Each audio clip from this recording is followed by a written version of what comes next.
Minnesota, the star of the North, a state known for Prince, the Mall of America, tater tot hot dish, and a governance model so squeaky clean and high trust, it practically apologizes when you bump into it. It is a place where we believe that if you leave a wallet on a park bench, someone will not only return it, but will probably put a fresh $20 bill inside just to be nice. Or at least, that's what we thought. Because in the last few years, the state of Minnesota accidentally hosted the Burning Man of fraud. They didn't just have a little corruption, they had a carnival. They became the stage for the largest pandemic-era fraud scheme in the United States. A scheme so brazen, so lazily executed, and yet so spectacularly lucrative that it makes the guys from Ocean's 11 look like they work for minimum wage. $250 million. That's $250 million. Gone. Just like that. We'll start our deep dive into the Minnesota money pit with the scandal of feeding our future. And honestly, you're gonna want to grab a snack for this. Because it turns out while the fraudsters were getting rich, nobody in charge was watching the kitchen. This is the one that made national headlines and forced the FBI to start Googling real estate prices in Kenya and Turkey. To understand how you steal $250 million meant for hungry children, you first have to understand how the government tries to feed them. It's a system designed with the best of intentions, which, as we know, is the paving material for the road to hell. Here's the flowchart. The US Department of Agriculture, or the USDA, has a big pot of money. They give it to the Minnesota Department of Education, or the MDE. But the MDE doesn't make sandwiches. They hire sponsors, aka nonprofits, to oversee the actual sites where the kids eat. The sponsor is the middleman. They get a cut, usually 10 to 15% of the reimbursement, just for managing the paperwork. This creates a fascinating incentive. The more meals the site claims they serve, the more money the sponsors make. Enter Feeding Our Future, a nonprofit led by Amy Bach. Before the pandemic, Feeding Our Future was a modest operation, but when COVID-19 hit, the rules changed. Schools closed. The USDA, in a panic to make sure kids didn't starve, issued waivers. Grab-and-go meals were allowed. Site monitoring could be done remotely. Paperwork requirements were loosened. For most people, this was a lifeline. For Feeding Our Future, it was a blank check. Suddenly, sites started popping up everywhere. And I mean everywhere. They opened sites in restaurants. They opened sites in apartment complexes. They opened sites in places that I'm pretty sure were just broom closets with a free food sign taped to the door. And the numbers they reported, they weren't just optimistic. They were statistical miracles. Let's look at my favorite example, a little town called Pelican Rapids. Pelican Rapids is a lovely town in rural Minnesota. Population, roughly 2,500 people. That includes men, women, children, the elderly, and probably a few golden retrievers.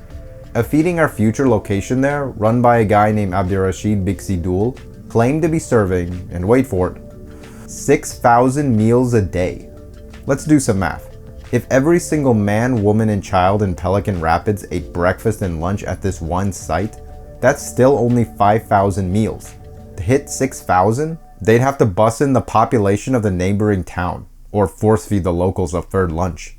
And yet, the Minnesota Department of Education paid the invoices, month after month. How did they back up these numbers?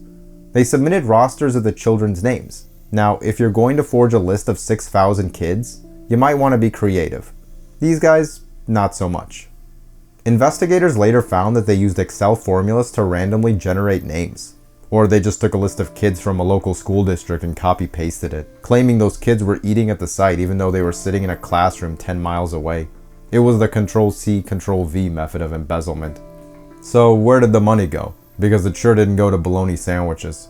It went to Porsche dealerships. It went to title companies for luxury homes and huge cash transactions. It went overseas. Millions of dollars wired to purchase real estate in Kenya and Turkey. One defendant bought a lakefront property. Another bought a laundromat, which ironically is a great place to launder money, though usually you don't do it literally. By the time the dust settled, the Department of Justice had indicted 78 people. They seized 60 bank accounts, 45 parcels of real property, and 14 vehicles. Now, you're probably wondering, where were the police? Where was the Department of Education? Why did they keep writing the checks? And this is where the story shifts from a crime drama to a political farce. When the scandal broke, the Walz administration had a very specific defense. They claimed they tried to stop the payments, but a mean old judge made them do it. We had a state agency who, with all probability, understood this was going on, executed stopping payment, and the courts forced us to go back and pay it again. It's a great line. It paints the administration as the helpless victim of a judicial mandate. We wanted to save your tax dollars, but the gavel came down. There was just one problem with that excuse. The judge heard it, and he was not amused. In September 2022, Ramsey County District Judge John Guffman did something judges almost never do. He issued a public press release basically saying, "Keep my name out of your mouth."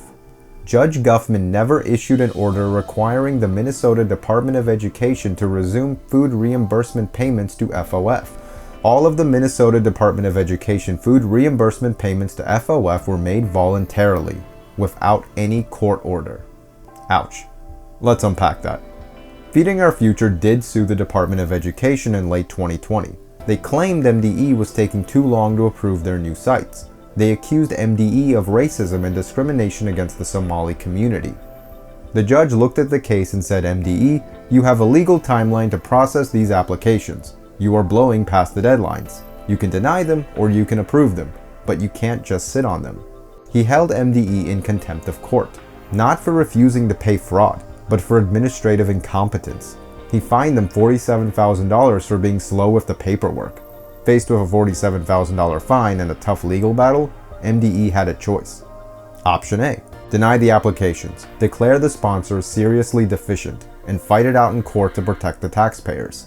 Option B, cave, write the checks and make the lawsuit go away. They chose option B. They voluntarily resumed payments. They opened the floodgates because they were afraid of the litigation. They were afraid of the racism label. Amy Bach and her crew knew exactly which buttons to push. They weaponized the state's own progressive values against it. They essentially said, if you audit us, you're discriminating against immigrants. And the department blinked. A legislative audit later confirmed this. It found that MDE's oversight was inadequate, and that their decisions were heavily influenced by the threat of legal action. They prioritized making the headache go away over verifying if the meals were real. It wasn't until January 2022, when the FBI finally raided Feeding Our Future, that the scheme was stopped. And let's be clear, the state didn't stop it, the feds did. So we have $250 million stolen. We have a state agency that voluntarily paid the thieves to avoid a court battle. We have a governor blaming a judge and a judge calling the governor out. It's a perfect storm of incompetence. But if you think this is the whole story, oh, it gets worse. It gets much worse. Feeding Our Future was just the entry-level fraud. It was the training wheels. While everyone was looking at the bologna sandwiches, the real pros were looking at a much bigger pot of money. A pot of money worth billions. You thought the food fraud was bad? Wait until you see what they did with autism therapy.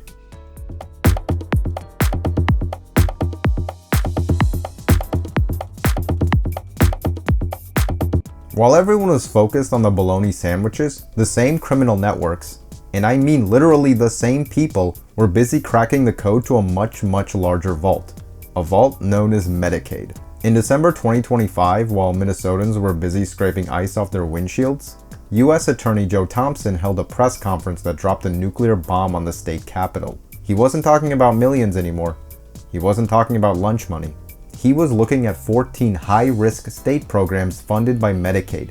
Since 2018, the state had spent about $18 billion on these programs. And when Thompson looked at the data, when he looked at who was billing, how fast they were billing, and for what, that is over $9 billion in fraud.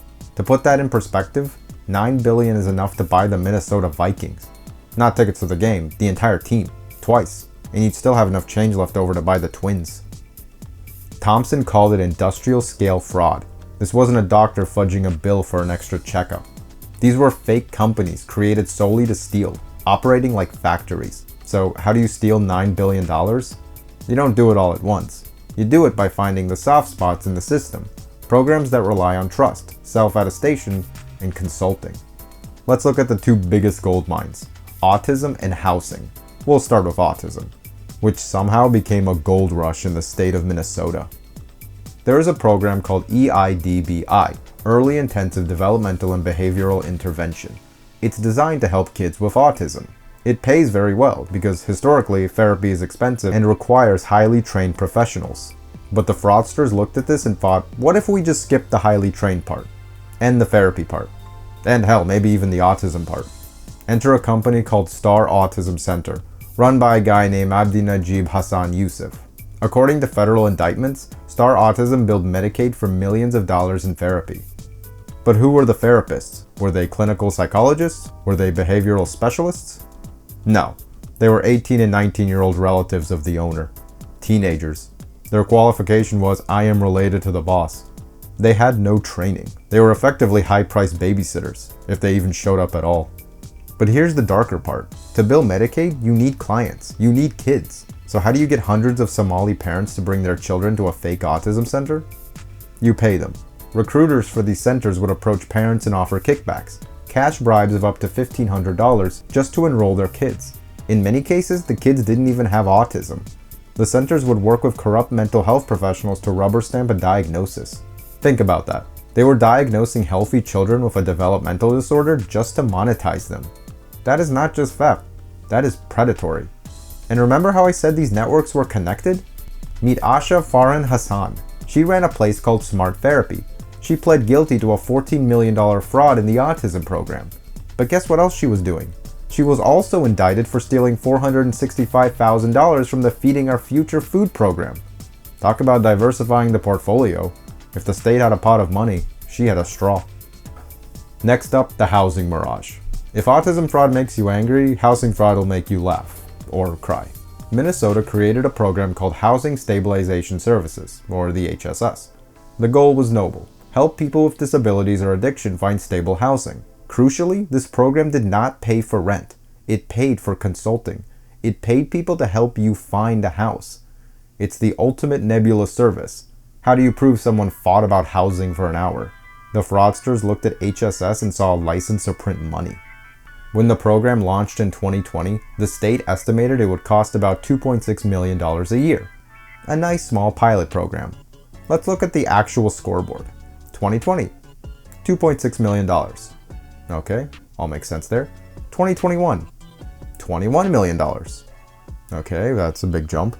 2022, $42 million. Okay. 2023, $74 million. 2024, $104 million. 2025, they were on track for $122 million costs. That is not growth. That is an explosion. It's a vertical line. It's going way beyond what they estimated. The barriers to entry were so low that people from other states started noticing. Two guys from Philadelphia heard there was free money in Minnesota. They registered as HSS providers and started billing the state of Minnesota for consulting services. From Philadelphia. They never even set foot in the state. They were billing for helping homeless people in Minneapolis find apartments while they were probably eating cheesesteaks in Pennsylvania. And the checks cleared. This is what U.S. Attorney Thompson meant by industrial scale. The state government was effectively standing on a street corner handing out $100 bills to anyone who asked, and then acting surprised when a line formed around the block. Now, you would think that when a federal prosecutor walks up to a microphone and says, "Hey, I think you guys lost $9 billion, the state government would hit the panic button. You'd expect emergency audits, frozen payments, and maybe a little bit of screaming. Instead, we got a turf war. Governor Tim Walz and his administration didn't say thank you for finding us, they went on the defensive. Governor Walz called the $9 billion figure speculation. He said it was an extrapolation without evidence. Essentially, you're just guessing. The Inspector General for the Department of Human Services, James Clark, released a statement that can be summarized as, "If you have proof, show us. Otherwise, stop scaring people." He demanded the U.S. Attorney hand over the specific names of the fraudsters so the state could stop paying them. Do you see the irony here? The state of Minnesota is sitting on the data. They write the checks, they have the invoices, and they are asking the FBI to tell them which ones are fake. The feds are looking at the state like, guys, the call is coming from inside the house. You have the data. The fact that billing went up 4,000% in 3 years is the proof. The standoff highlights the core problem. The state agencies operated on a pay-and-chase model. They prioritized getting the money out the door quickly. They viewed fraud prevention as a barrier to equity. They were terrified that if they stopped payments to a minority-owned business, they would be sued for discrimination, just like Feeding Our Future sued them. So they kept paying and paying and paying, until the FBI knocked down the door. So where does that leave us? We have a food scandal that cost $250 million. We have a Medicaid scandal that could be $9 billion. We have an autism program where teenagers are pretending to be doctors. We have a housing program that is paying consultants in Philadelphia. But why? How does a state known for good government and high taxes and meticulous rule following fall apart this badly? Was it just the pandemic, or was the system broken long before anyone heard of COVID-19? Next up, we're going to pop the hood on the machine. We're going to look at the sponsor model, the fatal flaw in Minnesota's bureaucracy that effectively outsourced oversight to the criminals themselves. And we're going to talk about the childcare fraud that was happening years before anyone was paying attention. Because as bad as the theft is, the incompetence might be worse. You're probably feeling a mix of emotions right now. Rage, confusion, maybe a sudden urge to double check your own tax return to make sure you didn't accidentally steal $1 million, since apparently it's very easy to do in Minnesota. We've covered the what, the food fraud, the autism schemes, the housing scams, but now we are going to answer the most important question. Why? How does a state government with thousands of employees, auditors, and lawyers let this happen? Was everyone asleep? Was everyone corrupt? The answer is actually more disturbing. They weren't asleep. They were wide awake, staring directly at the fraud and choosing to do nothing.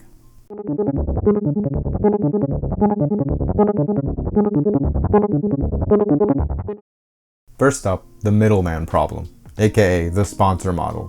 So imagine you want to give your friend $20 to buy lunch, but instead of handing it to him, you hand it to a guy named Steve, who promises to give it to your friend. You don't know Steve very well, but he has a clipboard, so he seems legit. Now imagine you do this 100 million times. This is the sponsor model used by the Minnesota Department of Education and other agencies. The state doesn't distribute the food or the services directly. They hire nonprofits, the sponsors, to act as intermediaries. The state audits the sponsor, and the sponsor audits the sites. It's a trust-based chain, and like any chain, if one link is made of criminal intent, the whole thing snaps. In the case of Feeding Our Future, the sponsor was the criminal. The state was sitting in their offices in St. Paul, checking paperwork submitted by Amy Bach. The paperwork said we fed 5,000 kids. The state said, looks like the math adds up. Because the state wasn't doing the boots on the ground verification. They had zero visibility into reality. They were auditing a fantasy novel written by the people stealing the money. Now you might ask, surely someone at the state noticed that a tiny storefront was claiming to feed more people than actually live in the entire zip code. They did. The legislative auditor found that MDE employees raised red flags. They saw the impossible numbers. They knew it was sketchy. So why didn't they stop it? Because they were terrified. The Office of the Legislative Auditor, the OLA, released a report that should be required reading for every political science major. It explicitly stated that MDE officials admitted their decisions were affected by the threat of legal consequences in negative media. When MDE tried to ask questions, Feeding Our Future didn't just explain themselves. They sued. They called the department racist. They accused state employees of discriminating against the Somali community. And it worked. It worked perfectly. The leadership at the Minnesota Department of Education was so paralyzed by the fear of being called discriminatory in the Star Tribune that they essentially surrendered. They chose to let the money flow rather than fight a messy PR battle. They prioritized their own political safety over the integrity of the program. It wasn't until the FBI, who generally cared less about bad press and more about federal prison, stepped in that the music stopped. If you think that the food fraud was a pandemic anomaly, let me introduce you to the Child Care Assistance Program. This is the original sin of Minnesota fraud. Way back in 2018, years before COVID, investigators were already warning about ghost children, centers that were billing the state for kids who weren't there. It was an open secret in certain communities that opening a daycare was a license to print money. Fast forward to late 2025. A YouTuber named Nick Shirley walks up to several Minnesota daycare centers that are receiving massive amounts of taxpayer funding. He films through the windows, he walks around the building. The centers are billing for hundreds of kids, but on camera the lights are off. The rooms are empty. Maybe there's a janitor, but there are no children. The video went viral, and the state regulators panicked. They claimed they had visited those centers recently and saw kids, but if you've been paying attention, you know the state of Minnesota has not been very competent when it comes to detecting fraud. The viral video triggered the Trump administration to get involved. The U.S. Department of Health and Human Services froze federal child care funding to Minnesota. They instituted a defend the spend policy. And here's the kicker. The HHS rescinded a Biden-era rule that allowed states to pay based on enrollment. Previously, if a kid was enrolled, the state paid the center, even if the kid never showed up. It was the honor system on steroids. The new rule? Attendance-based billing. You only get paid if the kid is actually in the chair, and you have to prove it. Suddenly, the business model of ghost children evaporated. Legitimate centers are struggling to adapt to the freeze, but the fraudulent ones? They're ghosting in a different way, by disappearing. There is a philosophy in modern governance that says get the money out fast, we'll figure out the details later. We saw this with the frontline workers pay program, the hero pay bonuses. A 2024 audit found that the Department of Labor and Industry adopted a policy to err on the side of the applicant. Err on the side of the applicant. That sounds nice, doesn't it? Sounds compassionate? Here's what it meant in practice. When the computer system flagged an application as high risk for fraud, the staff approved it anyway. The audit found that DLI approved payments to people using stolen identities. They approved payments to people whose homes didn't qualify. Why? Because investigating takes time and they wanted to send the checks now. They viewed fraud prevention not as a job duty but as an obstacle to equity and speed. Now the most recent bombshell, January 2026. The Office of the Legislative Auditor releases a report on the Behavioral Health Division of the DHS. These are the people handing grants for mental health and addiction. Auditors looked for the mandatory monitoring reports. The state law requires agency staff to visit the grantees and make sure they are actually helping people. One problem. The reports were missing. So what did the state employees do? Did they apologize? Did they say, we'll do better next time? No. According to Auditor Judy Randall, they fabricated the documents. They created fake monitoring reports and backdated them to make it look like they had done their job years ago. This isn't just laziness, this is active deception. This is a cover-up. In one case, a DHS grant manager authorized over $672,000 in payments to a nonprofit, and then she quit her government job a few days later to go work for that same nonprofit. The revolving door spun so fast it probably created a wind tunnel in St. Paul. So when we ask why did this happen, we can't just blame a few clever criminals. It happened because the state built a system that outsourced oversight to sponsors, caved to legal threats instead of fighting them, prioritized speed over checking the facts, and developed an internal culture where faking documents was preferable to admitting failure. The machine wasn't broken, it was working exactly as designed, to distribute cash with minimal friction. The problem is, friction is the only thing that stops a thief. So we've talked about the food, we've talked about the therapy, we've talked about the ghost children, we've covered billions of dollars flowing out the door like water through a screen door in a submarine, and throughout this whole video, you've probably wondered, what are the consequences? Does anyone get fired? Does the leadership change? Or does everyone just issue a press release saying, sorry, and then go back to lunch? Well, in the first week of January 2026, the dam finally broke.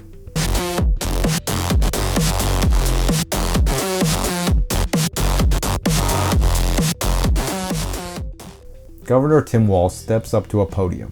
Now, typically, an incumbent governor in January of an election year is announcing their campaign slogan. They're kissing babies, they're eating something on a stick. Walz did something else. He quit. He announced he would not seek a third term.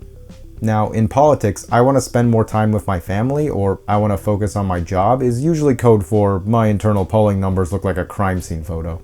And the crime scene was the Minnesota state budget.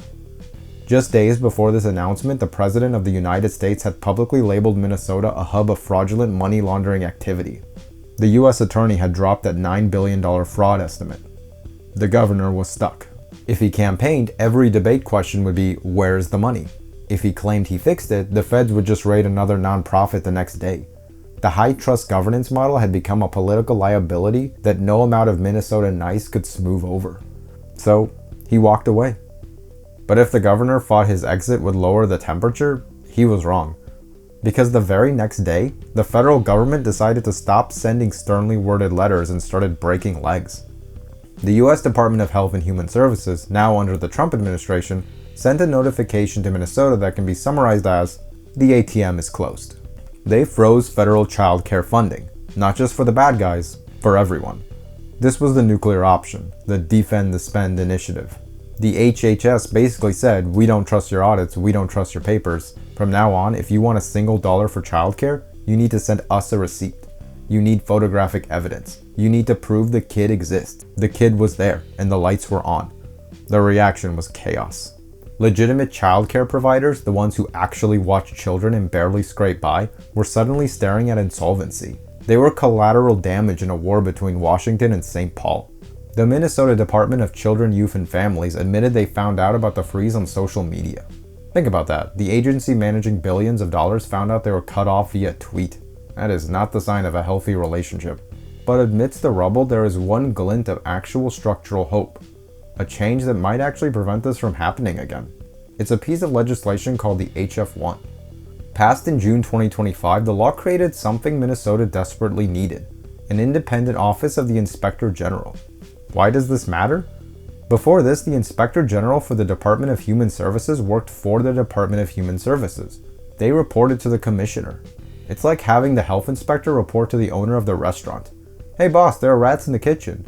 Shh, keep it down. The customers are eating. Okay, boss. HF1 tore that system down. The new Inspector General doesn't work for the governor. They don't work for the agencies. They work for the legislator. They are an independent watchdog with teeth.